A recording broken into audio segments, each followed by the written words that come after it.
Hi guys, good morning. இன்னைக்கு என்ன கிழமைனா இன்னைக்கு டேட் 3.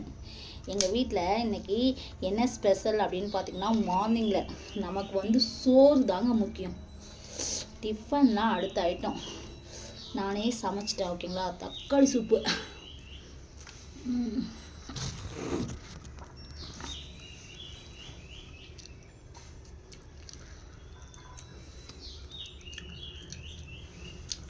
ஓகேங்களா.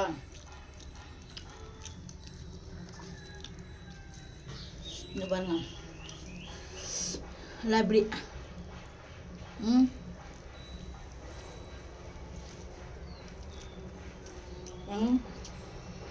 பீன்ஸ் கறி,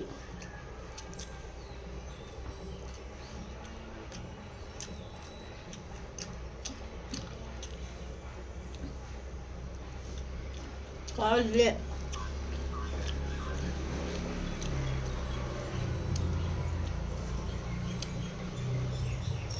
நல்லா சாப்பிடுவேன், ஓகேங்களா.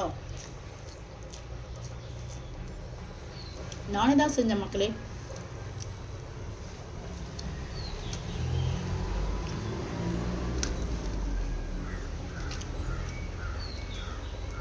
நானே தான் செஞ்சேன் பாருங்க.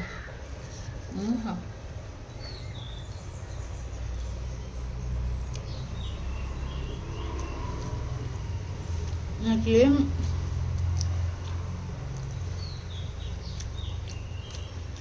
பீன்ஸ் கறி மாதிரி செஞ்சு சாப்பிட்டு பாருங்க.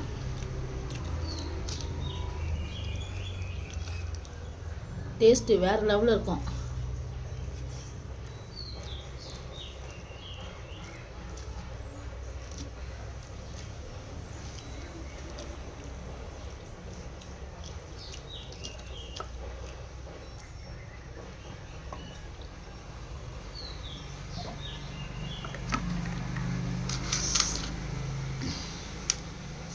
இந்த பீன்ஸ் கறி எப்படி தெரியுமா மக்களே செஞ்சேன்? எண்ணெய் ஊற்றிக்கிட்டு பெருஞ்சீரகம் போட்டு தாளிக்கணும். அதுக்கப்புறம் வெங்காயம் தக்காளி போட்டு நல்லா வதக்கிட்டேன். வதங்கினா அந்த பீன்ஸ் அரிஞ்சு வச்சுக்கதா எங்க பாருங்க, இவ்வளோ பெரிய சைஸில்.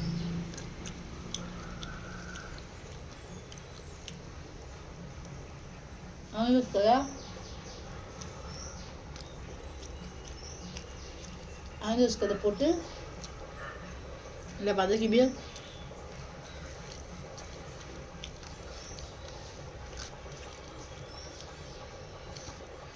தண்ணி நல்லா வேக விட்டேன். வெந்தோன்னா கரம் மசாலா,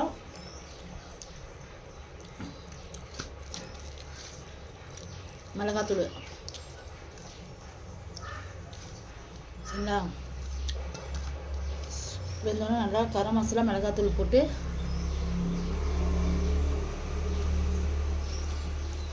நல்லா வறுத்துட்டு உப்பு போட்டு எதுவுமே சகல.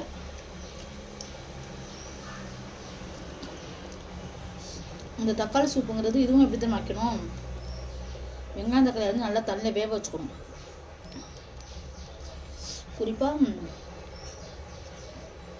நம்ம அரிசி கழுவில அந்த தண்ணியில் கூட வேக வச்சுக்கலாம்.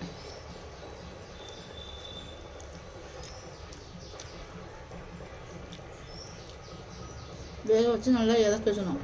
அதுபோல் நல்லா கலந்துக்கணும். தண்ணியில் எண்ணெய் ஊற்றி பட்டை கிராம்பு இருக்குல்ல,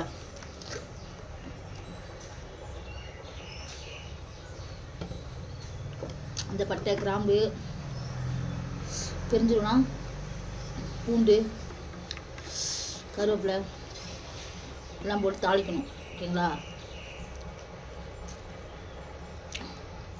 தாளிச்சதுக்கப்புறம் இந்த கலந்து வச்சுக்கோங்க, அந்த கதுக்கு அதில் ஊற்றணும். இஞ்சி பூண்டு பூஸ்ட்டுங்கிற பேஸ்ட்டு எல்லாம் போட்டு நல்லா பட்டை கிராம்பு பூண்டு அதெல்லாம் போட்டு தாளிச்சு இஞ்சி பூண்டு பேஸ்ட்டு மாதிரி வதக்கிட்டு கலந்து வச்சுக்க தண்ணி தூக்கி அதில் ஊற்றணும். அதில் ஊற்றிட்டு வெங்காயம் அதில் நல்லா கொதிக்கிறதுக்கப்புறம் அதில் பீன்ஸ் போடலாம், அவரைக்காய் போடலாம், உருளைக்கிழங்கு போடலாம், கத்திரிக்காய் போடலாம். இந்த மாதிரி காய்கள் என்ன காய் போடணுமோ அதுக்கு இந்த மாதிரி காயை போட்டு நல்லா கொதிக்க விட்டோம்னா செம்மையாக இருக்கும். அதுங்களா ஒரு கறி குழம்பு ஸ்டைலில் இருக்கும்.